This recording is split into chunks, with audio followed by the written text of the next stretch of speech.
Hello everybody, Scratch coming up with another Raid Shadow Legends video. Hope you guys are doing good. We're gonna have another champion spotlight, guys, on the Shadowkin faction. So this video is probably gonna be the last covering this faction at the moment. I don't see any other champion from this faction that I would recommend you to actually invest in him. So we have a Sachi right here, guys. She looks badass. Now, I know what a lot of you guys would think about her. I'm not gonna say it, but I just know it, right? So you can see it as well. So we have Sachi right here, a support force champion, epic champion as well from the Shadowkin faction. Now, this champion brings a lot of stuff overall with her kit, so I would probably try a couple of different builds. I will show you right now what sort of build I would give her if I would run her in the Doom Tower, if I would run her in the Faction Wars. Maybe some of you guys would prefer to run her like this overall in the rest of the game as well. So I do have her on a stun set and a divine speed set. So basically, I forced everything into her.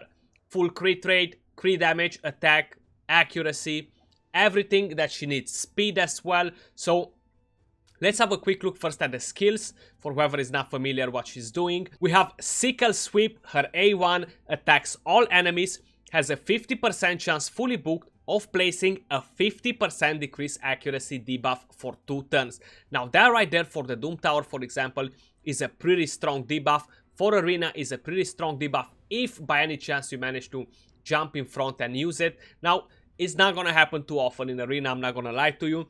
But it's an AoE attack on her A1, that's why I have a stun set on her.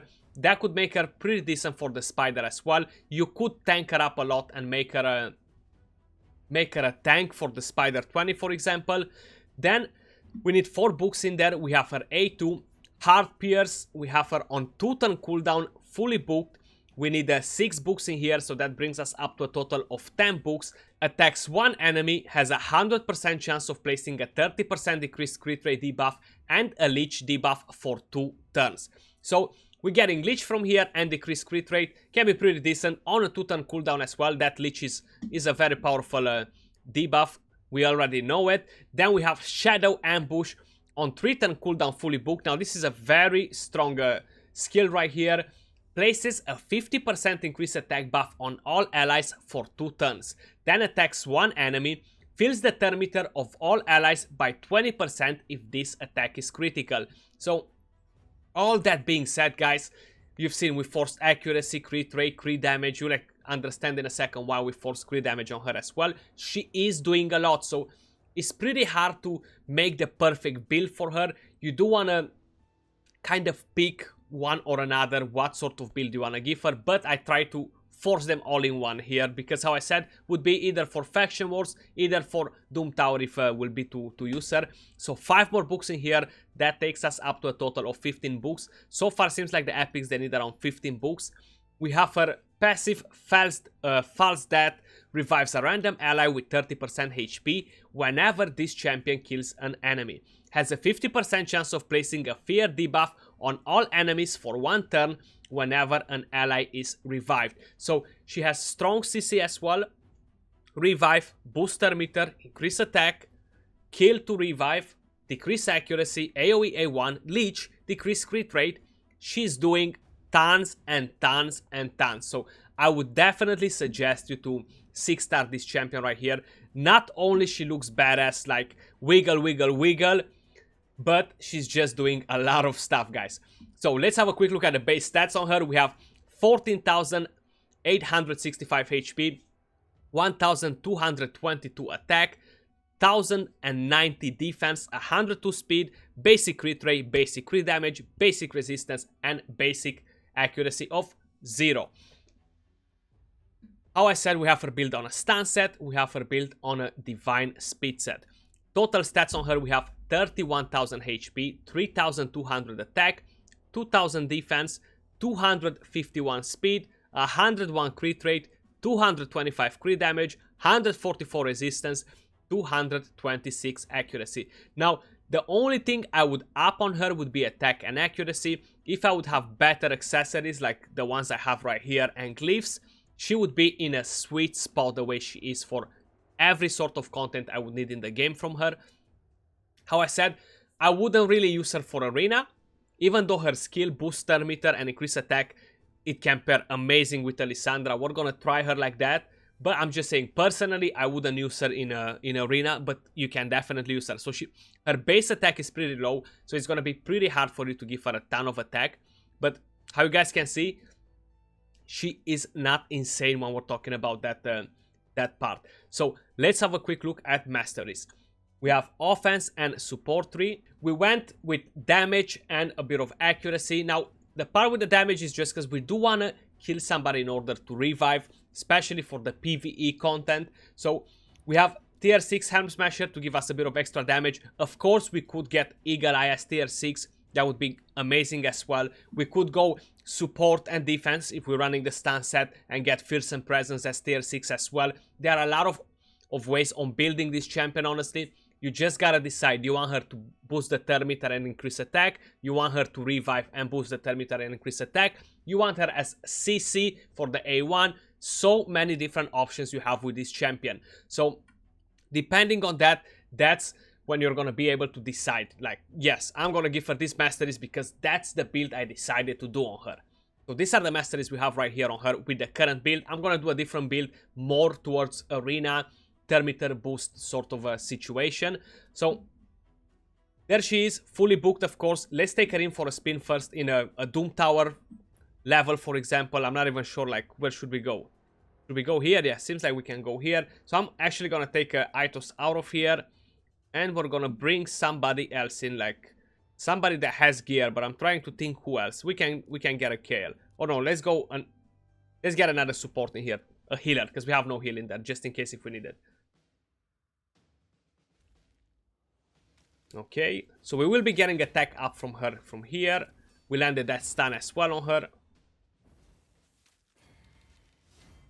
Okay, decrease accuracy on them. We landed another stun there. Okay, a few stuns from Coronar. A leech, decreased crit rate. They got a revive up and running there. I think she does have a bit of potential of hard hitting as well. Considering she support with that attack, I have a feeling she has pretty high multipliers. We're gonna try her to see as well, just at the end of the video, just to see the numbers out of her. 40k hit there. A bit of CC, we got the stun. We didn't land the accuracy, decreased accuracy, unfortunately there. We might actually lose her here with those bombs if we don't get to cleanse in time.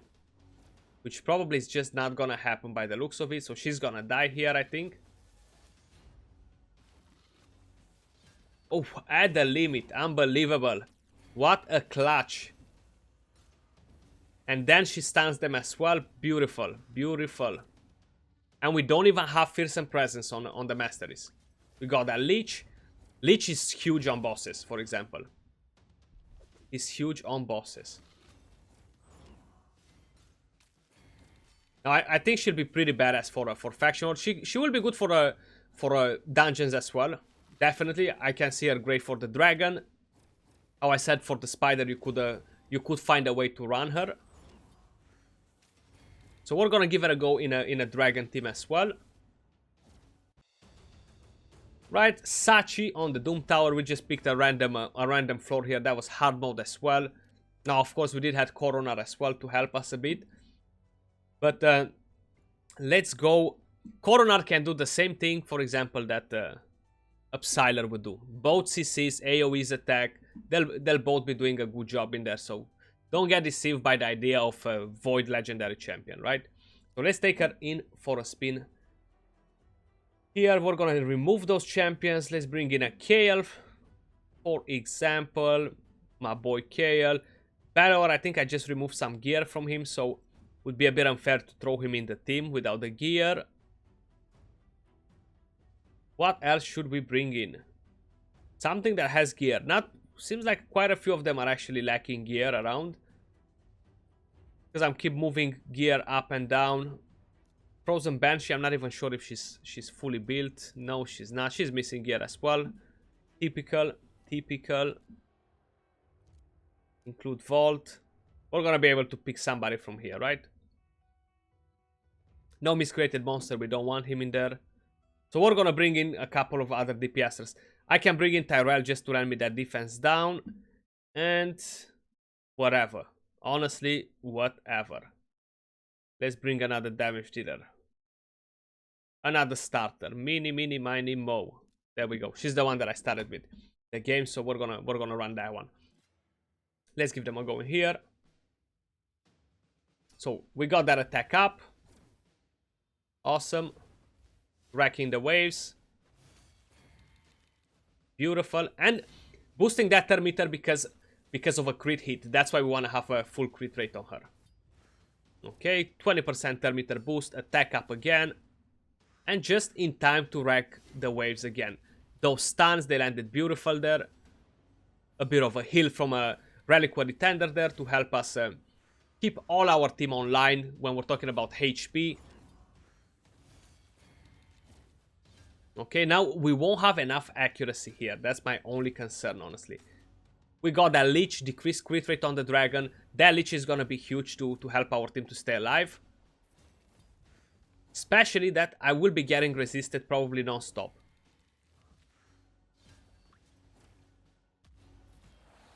Okay, the dragon still got to use the secret skill there. Okay, we landed a couple of poisons, the rest we got resisted there. Okay, Leech up and running again. Decrease accuracy. Probably we're not gonna get... We actually got resisted. I was gonna say probably we're not gonna get resisted because we don't have a very high resistance on the champions, like almost none. But seems like with the Great Hall what we have was more than enough. So she is a powerful champion for dungeons as well. Progression wise, I know that she's gonna help a lot of you guys progression wise. So if you manage to pull a Sachi, GG's, you got a nice champion. I would say she's a S tier epic. Absolutely. So we changed her build more towards support arena sort of a situation, to say like this. 3 speed sets. We changed the crit damage gloves for crit rate gloves, so we gave her full crit rate like this as well. Total stats on her, we have 38k HP, we gained some HP. We lost some attack, like 700 attack. We gained a bit of defense as well, 2660. We have 293 speed now, so we gained almost 50 speed. 100 crit rate, 118 crit damage, we lost like 120 crit damage as well. And we gain around 60 more accuracy as well. So accuracy will be good for her A1, for her A2. Masteries, we gave her a different approach as well. We went defense and support tree. We got tier 6 timely intervention. We got spirit haste. We got lasting gifts. Everything to boost a bit the thermometer. We got cycle of revenge here as well. We got resurgent. So basically a totally different approach towards masteries as well. This is definitely something that you could run on her.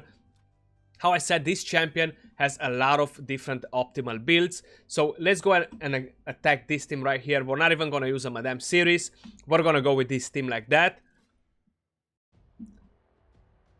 That's why Yoshi, for example, he's such a good addition to the game as well. Boosting attack, boosting accuracy, a bit of CC, and a speed aura on top of it. I still stand and think he's the best legendary that got released with this faction. Okay, so let's see. Can we wipe that whole team there? Beautiful. Went down like a charm. So we decreased the thermometer. We boosted our thermometer with Lissandra. We got increased speed as well. Then Sachi came in play, boosted the thermometer a bit more, dealt a bit of damage on the enemy team, which is not a good idea, and boosted attack. So because she's gonna need to crit in order to boost the thermometer, so we need a 100% crit rate on her. If we're relying on that thermometer boost, we can proc Cycle of Revenge on the enemy team and make the whole team to cut on us. So that's the only oof that I feel with her, honestly. Now let's see. I wish to say let's try a different team, but there are not many options, right? So we can't try that many. But we can remove Gurptuk, bring in a Madame series, and go against this team like that. Let's see, are they still gonna cut on us, these ones? Before they were cutting on us just with Arbiter, when we were doing a different video. So, A3. We boosted more thermometer, we have attack up now. They didn't cut on us, so we can actually just one-shot them now. Beautiful. Beautiful. So that's kind of the way she works, guys. Pretty much will be the same situation here. Now that Arbiter might be faster than our Lissandra. I'm a bit scared. She is. But luckily we're carrying on. So if we leave it to go on like this, is Madame Series gonna use her A3? Yes, she is. And beautiful. Attack up. That Swift proc on her is not necessarily the biggest problem. We got a stun on her with Tranda. And easy clap. So maybe just now, can we find now different teams? Now that we're in goal 4 with the big boys. Seems like we still cannot find different teams. Still the same situation, right? I think this might be a new one. Let's give it a go. Let's give it a go. Like, basically that's what she's doing. Boosting the thermometer by 20%. And giving us attack up. She's targeting the lead, I think. From what I've seen there. So, if they have a Swift, they don't have a Swift. Let's see. No Swift sets on there. Or at least maybe they haven't procced. Because it's such a big fashion for everyone to run them, guys. But that's kind of a sort of build for her as support for Arena. Now, one thing I want to try with her, I forgot to mention at the beginning, of course, the damage, but I want to see if she can farm campaign. Righty, so the last change for this video, guys, we changed her build again. We want to see if she can farm campaign and if she's throwing big numbers as a damage dealer. So let's have a quick look what we did with her. Savage set, a speed set, we have a 28k HP, 4.8k attack, so how I said her base attack is pretty low. It's pretty hard to get her to an insane amount of attack, especially with the accessories I have at the moment. 196 speed, full crit rate, 232 crit damage, no accuracy, we have a focus resistance.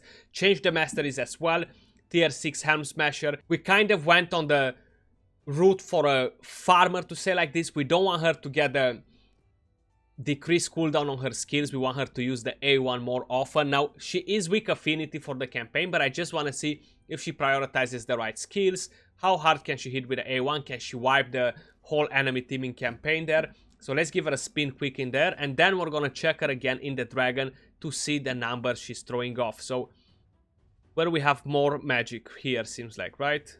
More magic champions here, yeah. Let's give it a go.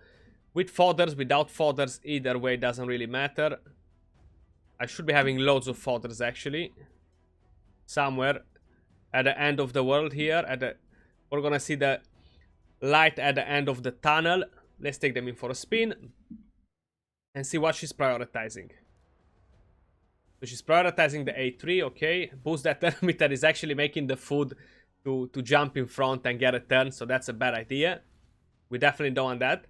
I do like the animations while they're moving from round to round, to say like this. How fast she's just running on the map there. I like that part. But because she's using the A3 first, she's boosting the thermometer on the ads and they're actually getting a turn. So that's a very, very bad idea. Like how you guys can see, it's running pretty slow like this. So as a campaign farmer, she fails. Not only because of the being a weak affinity, but just because of the way she's using the skills. I just wanted to see if she's gonna prioritize maybe the A1 the same way Fellhound does, for example. So let's see, can she throw in some numbers in here, some damage? So we're gonna use first the A3, see what damage she deals with that, just as an idea. Of course, we're not gonna be able to get the exact numbers, you guys know that already, but let's have a quick look. So we're gonna hit Tyrell. 133k hit with the A3. That's definitely with a Helm Smasher proc by the looks of it. So almost one-shotting a Tyrell in the Dragon 20. Again, not insane numbers, but not bad either, right, for a support champion. Let's see the A2 now. Which one is hitting harder, A2 or A3? Hopefully the Helm Smasher will proc as well or will not proc as well, depending by how it was. I have a feeling that procced the Helm Smasher. A2 now. 102k hit. That seems more normal, honestly. I think with the from that hit there. So A3 hits pretty good. A2 it's pretty good as well. Let's see the A1, and we're gonna let the whole run go around here. So I'm actually gonna boost. Again, let's see what's happening here. A1. 55, 67, 61k HP. Of course, Ham Smasher proc there, it didn't proc there. So, not insane numbers. After seeing this, my final conclusion is stick with support or CC on her, honestly. Try to make her a hybrid if you like, but do not focus purely damage on her in the idea that she's gonna kill all the enemy team and revive all your champions, because it's not gonna happen, honestly. And will be a waste to ruin all her build like this, because she might be the one to die first before your nukers and things. So I would stick honestly with her. Probably the first build I had on her, I think that would be like the most ideal build in my opinion, for at least in the way I would want to use her. But do let me know in the comments down below, guys, which one is your favorite Shadowkin champion. Even if it's legendary, epic, rare, uncommon, whatever. And why is your favorite? Because of animations, because of skills, because of the sexy look on the cheeks. What exactly is the reason why you have a favorite from the Shadowkin? I am curious to know how likely minded we are, guys. Let me know in the comments down below. So Sachi throwing in some damage in here for us. Let's see, is she beating Draco? She should be beating Draco considering that she has all the AoE attacks. But then Draco is kind of draining the boss here, so let's see. 1.5 million damage from Draco. Sachi with 2.2 million damage. She's still doing good numbers on the waves there, but because it's AoE, that's why she managed to get so many hits. But that was all for this video, guys. Appreciate you all watching. If you did enjoy the video, don't forget to thumbs up, subscribe for more content, turn on notifications to see when we upload next, and I'll see you all soon on another video. Till then, peace out.